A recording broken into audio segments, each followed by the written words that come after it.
Hi, I'm Dr. Heather Hirsch. I'm a nationally known menopause expert, and welcome back to my channel, Health by Heather Hirsch. In this week's episode, we're talking about nausea. You probably think nausea has nothing to do with menopause, but it's one of those uncommonly known but actually common symptoms of perimenopause. Now, in today's video, I'm going to talk to you about why nausea is a common symptom, what we can do about it, and what you need to know going forward. So if you're interested to learn how you could maybe treat and support this nausea, get rid of it, stick around. If you don't already know me, welcome to the channel. I have a private telemedicine practice I started in early 2023. I have a license in 8 states, and the link to see me as a patient where you get to spend one-on-one time and get treated right away is in the link in the description below. And if you're not in one of the 8 states or you really want to take a deep dive, I have an incredible masterclass. It goes through everything top to bottom, especially how to design your own HRT, how to figure out that puzzle. So check that out if you want to get started without seeing me and you want to work with your own doctor. So today we're going to talk about nausea. Now, nausea is one of those symptoms that you may not connect with being related to menopause, but once you hear this video, you may start to think twice. Now, why would nausea have anything to do with menopause?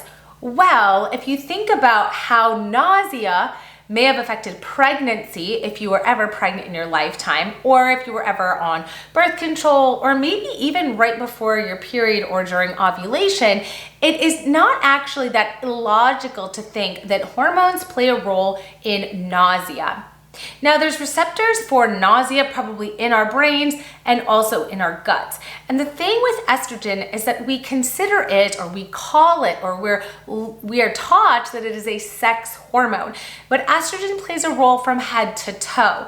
And with a decline in estrogen levels, there can be a trigger to trigger nausea. For a lot of women, even after pregnancy, and this actually happened to me, I had 3 pregnancies.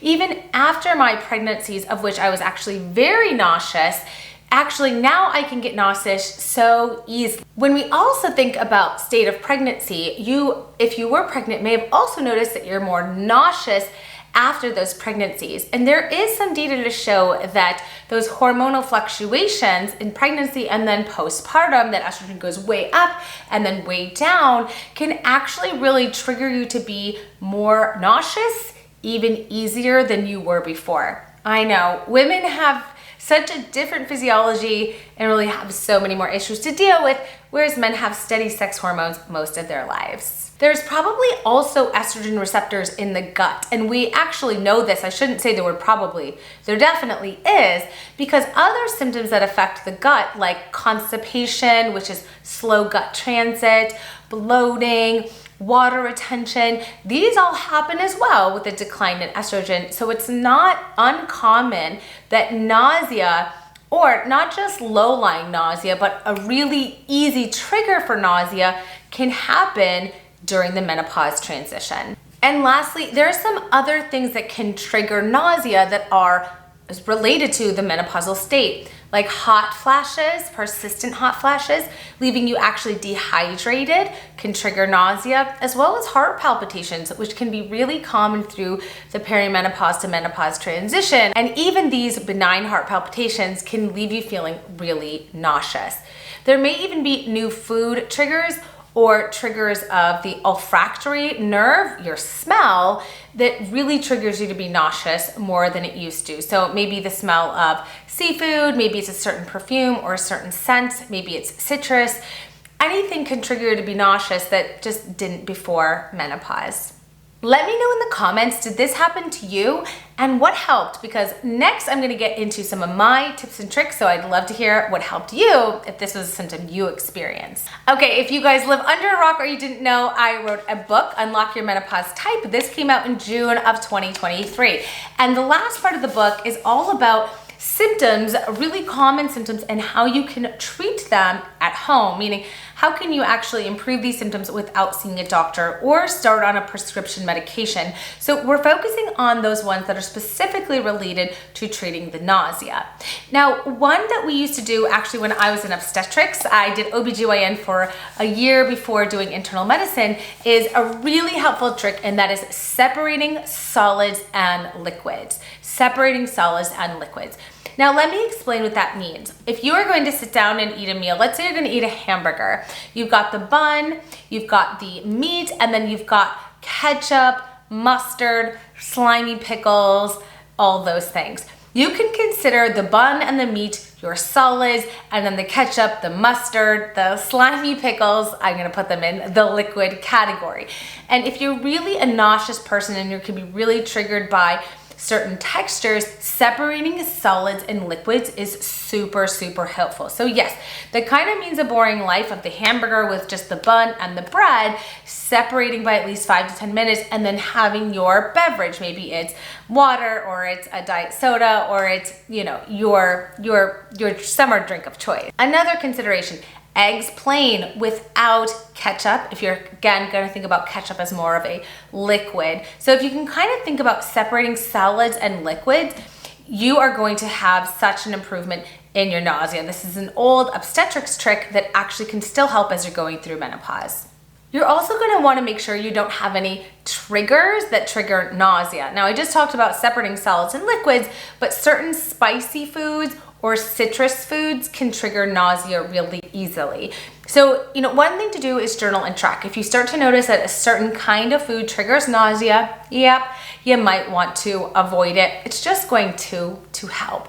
Now, if you really love that food, another option would be incorporating the supplement ginger. Ginger overall is a really great anti-nausea supplement. And again, if you ever were pregnant or you suffered with nausea during pregnancy, you will know this. But ginger, whether it's in a tea, or sometimes it can be in a mint or in a lozenge, can be super, super helpful, especially if there are certain foods that you really want to eat, but they might trigger you. You know, I used to bring ginger with me if I was going to go to a party and there was something I really wanted to eat and I had no idea that the nausea was going to strike. Boom, I've got a ginger mint in my pocket or my purse, and that could really help ease those symptoms because it really can affect your quality of life. You could also do ginger ale, ginger in your liquid, sip on ginger ale, and even staying hydrated is really, really crucial to prevent nausea.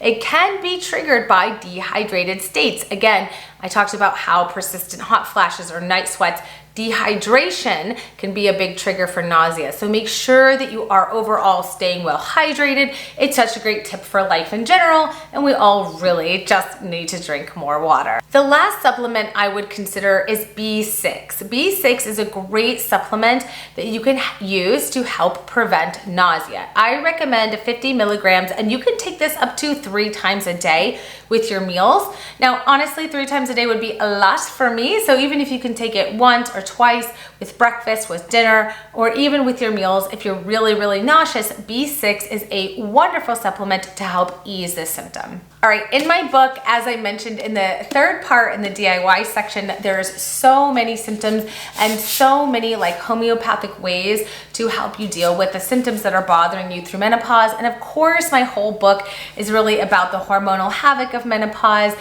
and finding your menopause type, and then treating your menopause with either hormone replacement therapy, of which many women are excellent candidates for, non-hormone replacement therapy if you've got contraindications, and other diet and lifestyle tips. So if you haven't already checked out my book, definitely check out Unlock Your Menopause Type, probably also in the description below. Thank you guys so much for watching. Let me know, what other symptom do you want to hear about? You know, why is the reason it's happens in menopause, and what you can do about it. Tell me down below. Thank you guys so much for watching, and I'll see you next week for a brand new episode.